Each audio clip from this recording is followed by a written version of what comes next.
What an amazing test match we have witnessed here at Leeds. Brilliant test match. But test match ends in a deep sorrow. ரொம்ப லாங்கான டேவா தெரிஞ்சது பவுலர்ஸ்க்கு. எல்லா பவுலர்ஸும் bell treatment வாங்கினாங்க. இங்கிலாண்டா இருந்தாலும் சரி, இந்தியாவா இருந்தாலும் சரி, எல்லாரும் போட்டு பொலன்னு பொழந்தாங்க. பேட்டர்ஸ்லாம் flattest deck. Now after this loss, India have now lost 5 test matches in 9 games, which is a very poor record to have. இந்த GG era in test cricket it has been very very disappointing.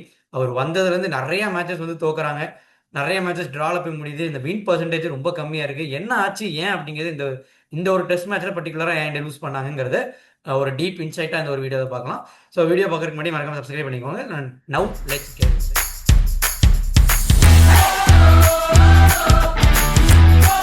Third இன்னிங்ஸில் India had a great chance. நல்லா flattest டெக்காக தான் இருந்துச்சு. அதே மாதிரி மொட்டை வெயில் அடிச்சது. அதை வந்து பிரில்லியண்டாக ஜெய்ஸ்வால் வந்து கேபிட்டலைஸ் பண்ணுவார்னு பார்த்தா அவர் செகண்ட் இன்னிங்ஸில் நிறைய கேட்ச் வந்து விட்டாரு. ஒரு 3 ஸ்லிப் கேட்சஸ் வந்து விட்டாரு. அவருக்கு இந்த இந்த பெல்ட் ட்ரீட்மெண்ட் தான் கொடுக்கணும். ஆனால் ஒரு பிரில்லியன்ட் செஞ்சுரி அடிச்சார். Jaiswal is full of class டெஃபினட்டா. ஜெய்ஸ்வாலை நான் ஒரு ஃபியூச்சர் ஜென்ரேஷனல் ஆல் 3 ஃபார்மட் டேலண்டாக பார்க்குறேன்.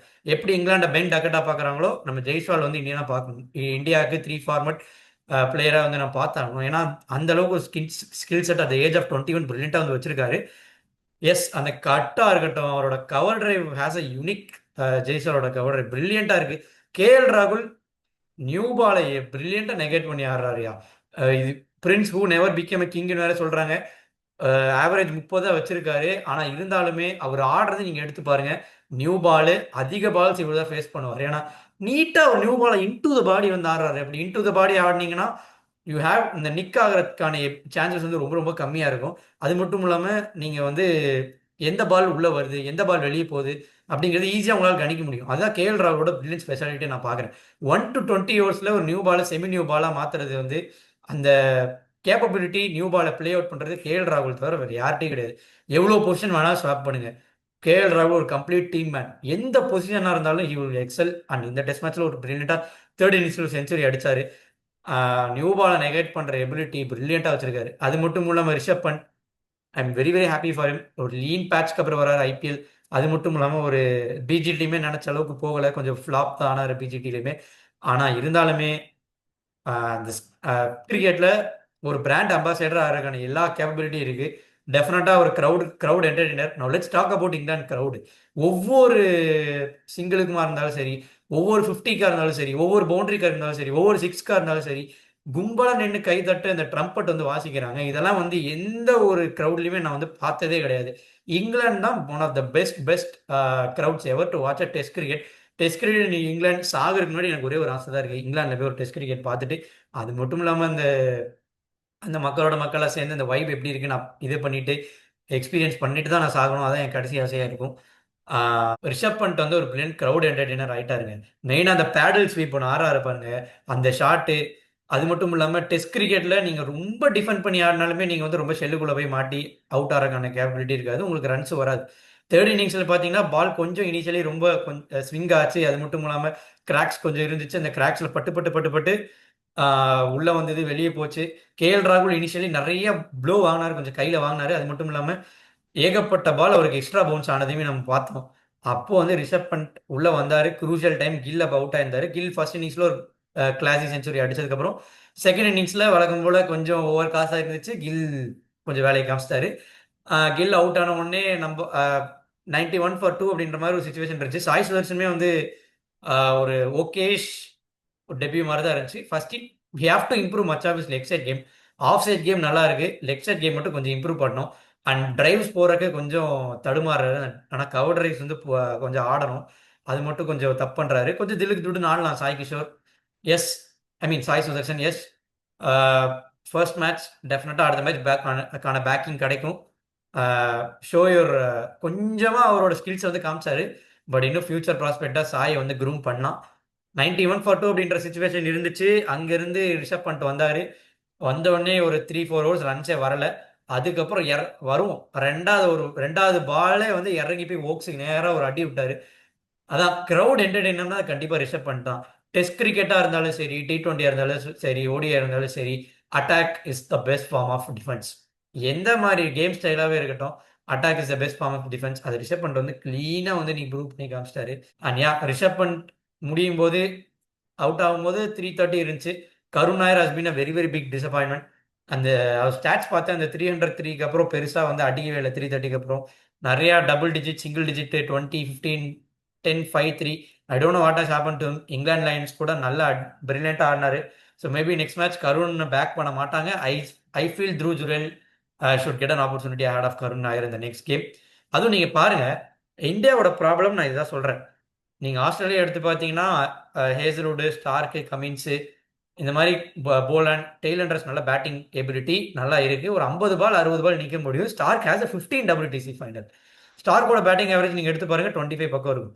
சவுத் ஆப்பிரிக்காவில் ரபாடா, நாட்ஜே, அது மட்டும் இல்லாமல் மகாராஜ், இந்த டெய்லண்டர்ஸ்க்கும் பிரில்லியண்டான பேட்டிங் எபிலிட்டி இருக்கு. ஒரு 50-60 பால் நிற்கிறக்கான கேபிலிட்டி இருக்கு. நியூசிலாண்டில் டிம் சவுத் இருந்தார், அவரால் பேட்டிங் பண்ண முடியும். பென் சியர்ஸ்னால பேட்டிங் பண்ண முடியும். நம்ம டைம் அண்ட் அகைன் பார்த்துருக்கோம். இங்கிலாந்துமே சரி, டங்கு, பஷீர், பிரைடன் கார்ஸ் எல்லாருனாலே ஒரு 40-50 பால்ஸ் நிற்க முடியும். ஆனால் ஏன் நம்ம இந்தியன் பேட்டர்ஸ்னால நிற்க முடியல? 2 இன்னிங்ஸுமே கொலாப்ஸ். செகண்ட் இன்னிங்ஸில் நீங்கள் ஃபர்ஸ்ட் இன்னிங்ஸ் நீங்கள் பாருங்க, 430 ஃபார் 3லேருந்து 471 ஆல் அவுட்டு. ஆப்போனண்ட்டை வந்து 465 அடிக்க விட்டாங்க வித் தேர் பிசார் ஃபீல்டிங். 465 அடிக்க விட்டுறக்கூடாது. அட் த ஃபர்ஸ்ட் பிளேஸ் 350 330 கோல் ஆல் அவுட் எடுத்துருந்துருக்கணும். ஃபீல்டிங் ரொம்ப மட்டமாக இருக்குது. Jasprit Bumrah is the only bowler, better bowlers மாதிரி தான் தெரியுது. எல்லாருமே லென்ஸ் வந்து ரொம்ப போராக இருக்குது. சிராஜ் வந்து ஓகே, ஃபோர்த் இன்னிங்ஸ் நல்லா போட்டார். செகண்ட் இன்னிங்ஸில் ரொம்ப போராக போட்டார் சிராஜ். எல்லாமே ஷார்ட்டாக வச்சுருந்தாரு. பிரசித் கிருஷ்ணாவுமே சரி, அந்த கன்சிஸ்டன்சி அண்ட் டிசிப்ளின் லைன்ல சுத்தமாக கிடையாது. ஸோ 2 பேருமே ரொம்ப ரொம்ப புவராக இருந்திருக்காங்க. ஈவன் தோ தே பிக் விக்கெட்ஸ். ஷர்துல் தாக்கூரும் நீங்கள் யூஸே பண்ணல. அப்படி யூஸ் பண்ணலன்னா என்னத்துக்கு அவரை வந்து பிளேயிங் லெவனில் ஆடணும் அட் த ஃபர்ஸ்ட் பிளேஸ் அப்படின்றதுமே தெரியல. If a captain doesn't have trust on a player, ஏன் ஆடணும், ஏன் ஆட வைக்கணும், எதுவுமே வந்து புரிய மாட்டேங்குது.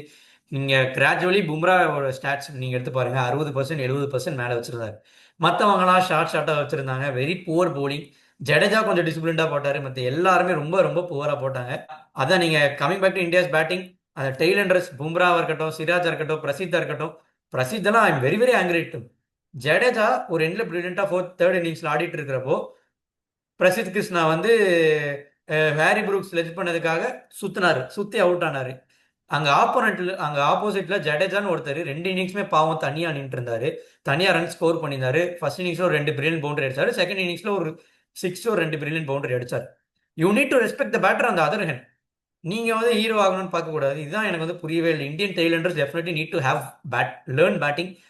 குல்தீப் யாதவ்னால கொஞ்சம் பேட்டிங் எபிலிட்டி இருக்குது. நான் மற்றவங்க யாருக்கிட்டையுமே பேட்டிங் எபிலிட்டி இருக்கிற மாதிரி தெரியல. பும்ரா வந்து 34 டக்ஸ் வச்சிருக்காரு. டெஃபினட்டாக இது வந்து இம்ப்ரூவ் பண்ணி ஆகணும். இது வந்து it has been a big cause of concern. தாக்கூருமே வந்து ஒரு he has been disappointed with the batting. அதுவுமே வந்து ஃபர்கெட் பண்ணக்கூடாது. ஐ தாட் கிராக்ஸ் ரொம்ப வைடான பாச்சு. அது மட்டும் இல்லாமல் பிச் கொஞ்சம் ட்ரையாக இருந்துச்சு, ஓவர் காஸ்டாக இருந்துச்சு. அப்படிங்கிறதுனால I thought ball will move, எல்லாமே பண்ணுவோம்னு நினச்சேன். ஆனால் அங்கே தான் பென் டக்கெட் மாஸ்டர் கிளாஸ். பென் டக்கெட் நீங்கள் எடுத்து பாருங்க, 3 format player all of sudden ஆயிட்டாரு. ஓடிஐல பிரில்லியண்டாக பண்ணுறாரு, T20ல பிரில்லியண்டாக பண்ணுறாரு, டெஸ்ட்ல ஹோம் அவேலுமே வந்து ஹேஸ் அ குட் ரெக்கார்ட். அப்படிங்கும்போது அவரோட ஷார்ட்ஸ் எல்லாம் பாருங்க, it's very very pleasing to watch. அதுவும் நீங்க எடுத்து பாருங்க, பேஸ்பால் அப்ரோச், நாங்கள் வந்து தோக்கவே மாட்டோம், நாங்கள் ஜெயிக்க தான் போகிறோம், நான் வந்து ட்ராக்கே ஆட மாட்டோம் அப்படின்ற மாதிரி கிளியர் மெசேஜ் வந்து கொடுத்துருக்காங்க.